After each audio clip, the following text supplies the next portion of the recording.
இன்னைக்கு இந்த வீடியோல கங்குவா படத்துக்கு நான் அப்படிதான் பார்க்க போறோம். கங்குவா படத்துக்கு நான் ஓடிடி ரிலீஸ் டேட்க்கான அஃபிஷியல் அனௌன்ஸ் பண்ணிட்ட. அமேசான் பிரைம் குடுக்கும்னு சொல்லிட்டாங்க. நாளைக்கு இந்த ஒரு படத்த அமேசான் பிரைம்ல ரிலீஸும் பண்ண போறாங்க. தமிழ், தெலுங்கு, மலையாளம், கன்னடா அப்படி சொல்லிட்டு இந்த 4 லாங்குவேஜ்க்கான ஓடிடி ரிலீஸ் நாளைக்கு இருக்க போகுது. அண்ட் 8 வாரங்கள் கழிச்சு படம் ரிலீஸ் ஆகி 8 வாரங்கள் கழிச்சு இந்த ஒரு படத்துக்கான ஹிந்தி வெர்ஷன நம்ம அமேசான் பிரைம்ல ரிலீஸும் பண்ணுவாங்க. இந்த ஒரு படத்துக்கு நான் ஃபர்ஸ்ட் மோஷன் போஸ்டர் ரிலீஸும் பண்ணும்போது, இந்த ஒரு படம் 3Dல வருது. இந்த ஒரு படத்த 38 லாங்குவேஜ்ல ரிலீஸும் பண்ண போறோம் அப்படின்னு சொல்லவும் சொல்லியிருப்பாங்க. அதுக்கப்புறம் என்ன சொல்லியிருப்பாங்கன்னா, தியேட்டர்ல 5 லாங்குவேஜ் வர வந்து போகுது. அண்ட் 5 லாங்குவேஜ் பிளஸ் இங்கிலீஷ்லயும் வர வந்து போகுது அப்படின்னு சொல்லவும் சொல்லியிருப்பாங்க. பட் இங்கிலீஷ்ல இந்த ஒரு படம் ரிலீஸும் பண்ணல. அதுக்கப்புறம் ஓடிடில இந்த ஒரு படத்துக்கான 38 லாங்குவேஜும் வரும் ஒரு மாதிரி இந்த ஒரு படத்துக்கான ப்ரொடியூசர் சொல்லவும் சொல்லியிருப்பாரு. பட் ஆனா இப்போ ஓடிடில வெறும் 4 லாங்குவேஜ் தான் வர வந்து போகுது.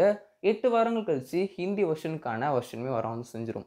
ஸோ எதுக்கு இந்த மாரிலாம் வீணா ப்ரமோஷன் பண்ணணும்? ஒரு படத்துக்கு தேவையில்லாம 38 லாங்குவேஜ்ல ரிலீஸ் பண்ண போறோம் அப்படி சொல்ல வந்து செய்றது. 2000 கோடி கலெக்ஷன் பண்ணுவோம் அப்படி சொல்ல வந்து செய்றாரு. இப்போ படம்லாம் ரிலீஸ் ஆனதுக்கப்புறம் 2 பெரிய ஆக்டர்ஸோட ஃபேன்ஸ் தான் இந்த ஒரு படத்த நாசம் வந்து பண்ணிட்டாங்க. ஒரு மிகப்பெரிய கட்சி இந்த ஒரு படத்துக்கு எதிரா வந்து வேலை வந்து பார்த்தாங்க அப்படி சொல்லவும் செய்றது. ஒரு மெச்சூரிட்டியே இல்லாத ஒரு பேச்சு, இவ்வளோ பெரிய ப்ரொடக்ஷன். இவங்களுக்கு வந்து எவ்வளோ வயசுன்னு ஆயிருக்கும். ஒரு மிகப்பெரிய வயசுல பெரியவங்க. அவங்களுக்கு என்ன ஒரு ப்ராப்பர் மெச்சூரிட்டியே இல்ல அப்படிங்கிறது தான் ரொம்ப காமெடியா இருந்திருக்கு. இந்த ஒரு படத்தோட டீம்ல ஒர்க் வந்து பண்ற தனஞ்செய் சார் ஆகட்டும், அவருக்கெல்லாம் வந்து நான் வந்து ரொம்ப வருஷமா அவர ஃபாலோ வந்து பண்ணிட்டு இருக்கேன். பட் இவ்வளோ மெச்சூரிட்டியே இல்லாம நடப்பாரு அப்படின்னு சத்தியமா அது தெரியாது. இன்னைக்கு என்னன்னா, ஒரு படத்தோட வெற்றிய பொறுத்தவரைக்கும் கதை நல்லா இருந்துச்சுன்னு வைங்களேன், அந்த ஒரு படத்த யாராலுமே ஸ்டாப் வந்து பண்ண முடியாது.